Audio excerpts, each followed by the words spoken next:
Hey guys, it's Adam Glass from Central Florida Outdoors. I'm super excited about today's video. We're going to be talking about how to set up a self-film rig on a budget. And make sure you stay tuned till the end because I'm going to be giving you guys 3 tips that I wish I would have known when I first started self-filming.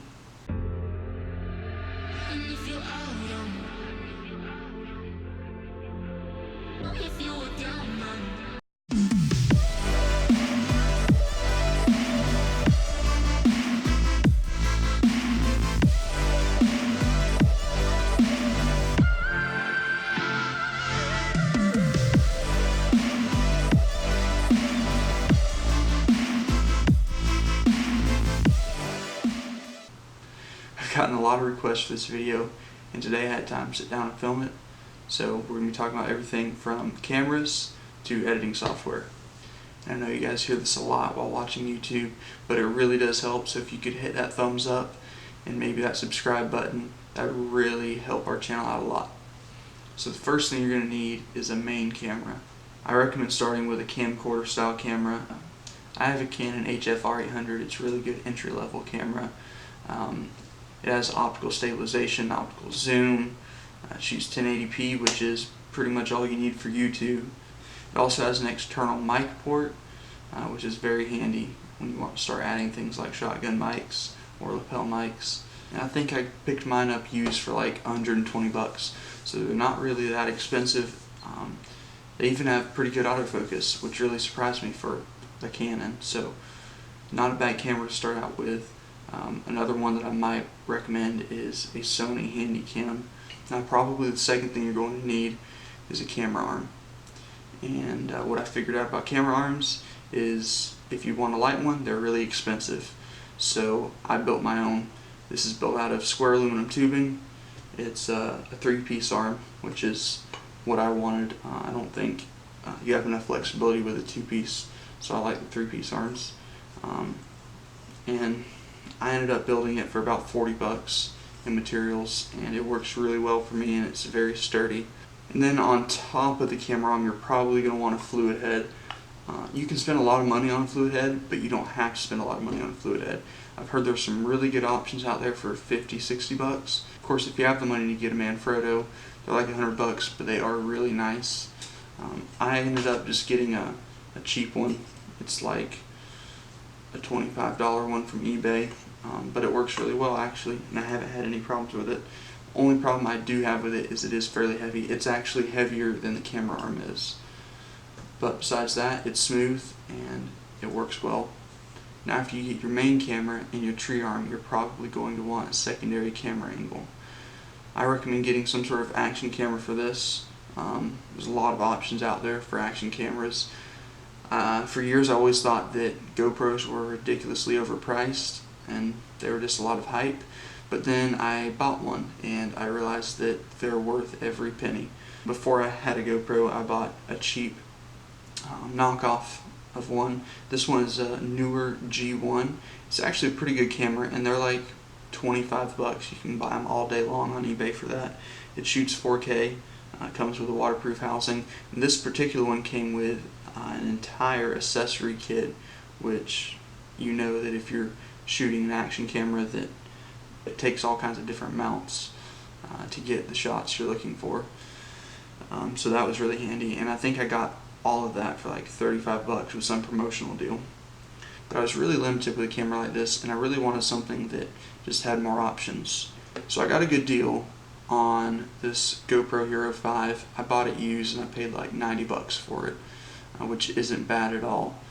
And I've realized that they are just so much better. My favorite shooting mode is called linear, and it takes all of the fisheye warp out of your image, flattens it out. It's still a really wide shot, but it's a really flat shot and makes your footage look way more cinematic than an average action camera shot would look. And also the audio quality is pretty good on these cameras. I don't feel like I even need a shotgun mic on this camera, whereas this camera, the audio quality is unusable. Like any audio that this camera captures, you can't even use in a video. It's so bad. I'd say once you have a main camera, a tree arm, and a backup camera, that's really everything that you need to start shooting. But if you want to get a little bit fancier, there are certainly ways you can do that. Like drones. Drones just make your footage way more interesting. They also make it way more fun to film. I know that even if I have a bad day, at the end of the day I can get some really good drone shots, and that makes it all worth it. When I first started looking at drones, I realized it was very easy to drop a lot of money really fast, and that just really wasn't the budget for me. Pretty much the best deal I could find was a Mavic Pro for like 500 bucks used, and that still wasn't in the budget for me. I researched lots of budget options, and all of them were either too expensive or just really didn't seem to be able to do what I needed it to do to actually get good cinematic footage. And then I found this guy. This is a Hubsan Xeno, and it's for the price, it's unbeatable. These things are like 300 bucks new. I bought this one for 140 bucks used. What I wanted was a drone that had a 4K camera and a 3-axis gimbal, and besides that, I did not care. So 4K camera, 3-axis gimbal, everything else was just a bonus, and make it as cheap as you possibly can. That's basically what this drone is. It's got a really good camera on it and a really good gimbal, and the rest of it, they just said, you don't really need this, so we're going to make a drone that's budget friendly. Now this did come with some of the other bells and whistles too that you might normally get with a higher end drone, but I really don't use them all that much. I basically just use this to get good B-roll footage, and you don't need a whole lot for that besides 4K camera and a 3-axis gimbal. The only issue I have with this drone is you have to register it. It was like $5 for 3 years, and I had to go online, and it took about half an hour of my time. But other than that, it's a super solid drone. If you don't want Big Brother looking over your shoulder, DJI just released the Mavic Mini, and it comes in 1 gram under the weight requirement, so you do not have to register it. That's a great option also. I have never personally flown that drone, but I know somebody with that drone, and they really like it. Now at some point you're probably going to want to invest in a good shotgun mic to go on top of your camera. If you're using something like a Canon Vixia, you're fairly limited with what you can use because the mic has to have an external power source, aka a battery.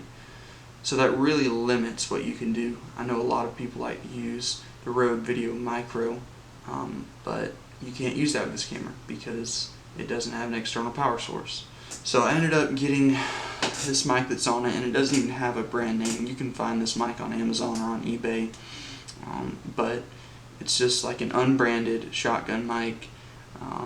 It has an external power source, which is 1 AAA battery, which is awesome because you can carry extra batteries in the field in case one dies. It's super small and compact. It was only like 20 bucks, and I didn't buy this mic because it was cheap. Audio is half of a video, and I was willing to invest a lot more, but there just really wasn't a whole lot out there, and I found this option, and it works really well, and it's super light and packs really well in my pack. But there are some other options out there, like the Takstar. I think that mic is about the same price, maybe a couple dollars more. It's just a lot bigger of a mic. Rode also makes a lot of really good shotgun mics, and you can find some of their mics that do take an external power source.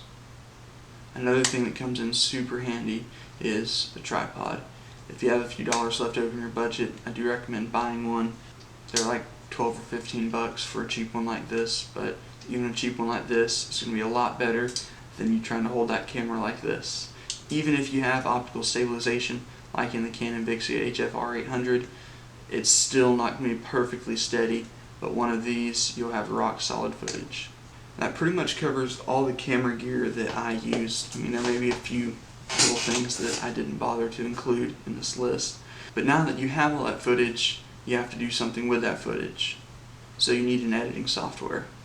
And it might be comforting to know that there are a lot of really good free editing softwares out there, and I have finally landed on DaVinci Resolve. And there is a paid version of the software as well, but the free version has so many tools that I doubt you'll ever need to upgrade to the paid version. You can literally do everything all with this one software. Everything from audio to color grading, all the visual effects that you could ever need. It's all there in DaVinci Resolve, and it's all free. Another thing I like about DaVinci Resolve is it's far less taxing on your computer's operating system than a lot of other softwares are. I had a software before that was so glitchy that I would have to export the file, view it, go back and edit, export the file again to see if I had fixed it, and just go back and forth, and it took hours to get something done that really should have taken 10 or 15 minutes. Now I'm going to give you guys 3 quick tips concerning self-filming. Even in my limited experience of self-filming, I've had a few light bulb moments that have really changed the way I film, and the way I edit, and the way I learn, which is the most important. Number 1, I would say buy used. If you can, it is worth it to buy used. I've bought so much used gear over the years, and I'm rarely disappointed. Number 2, I would say find your inspiration. When I say find your inspiration, be creative when you're looking for inspiration. Don't just look at other hunting YouTubers. There are a lot of really good hunting YouTubers out there that are putting out some really good content. But in general, I would say that us outdoorsmen aren't the most creative, although I feel like that's changing. So what I've done when looking for inspiration is I've looked at people both in the hunting community and I've looked at people in the film industry on YouTube. And I think that's a huge plus if you can bring stuff from every genre out there and focus it into what you're passionate about, which in my case is the outdoors. And the third tip you've probably heard 1,000 times, especially if you've been watching videos on how to start self-filming or how to make a YouTube channel or how to just create videos, and that is to just make videos. Your first videos aren't going to be great. I mean, your 10th video may not be that good. My goal is to make every video a little bit better than the last one, and that's not always practical because you may not always have the greatest content to show, but you can always learn a little something and apply a little trick or a little skill to the next video that you didn't have before. And there you go, guys. That's pretty much what I do. That's everything from my main camera to my editing software. The only thing I haven't gone over is how I edit and my workflow. If you guys are interested in that, I might make a video about that on a later date, but I think that's enough for now. So appreciate it, guys. Like I said, if you could leave a like, and if I earn your subscription, that'd be really cool if you could hit that subscribe button. Thank you guys so much for watching. See you guys next time.